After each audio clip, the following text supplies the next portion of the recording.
Andi Fatmawati Rahman, seorang terdakwa dugaan penipuan calon akademik kepolisian atau Akpol, mendatangi Pengadilan Negeri Makassar di Jalan Kartini, Senin 6 Januari 2025. Terdakwa datang di Pengadilan Negeri Makassar menggunakan kemeja putih dengan balutan rompi orange bertuliskan Tahanan Kejari Makassar.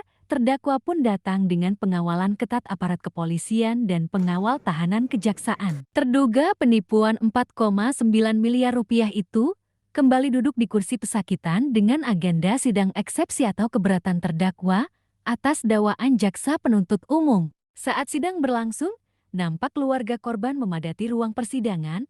Setelah selesai persidangan dan terdakwa keluar, keluarga korban teriaki terdakwa dengan kata-kata penipu.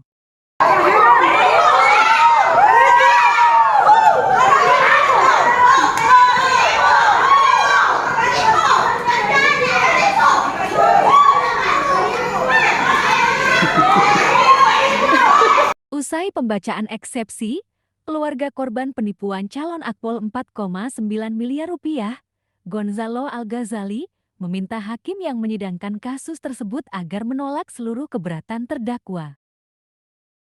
Semoga Pak Hakim menolak eksepsi daripada terdakwa tersebut yang tadi yang mereka layankan, karena ini demi keadilan Pak dan kebenaran.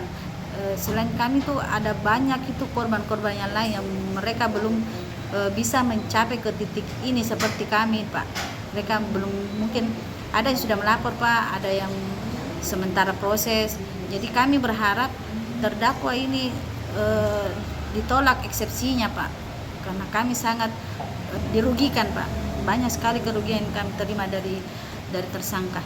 Kita minta dihukum seberat-beratnya sesuai dengan undang-undang di negara kita, agar supaya juga kita sebagai korban ini merasa dibantu oleh keadilan yang ada di negara Indonesia.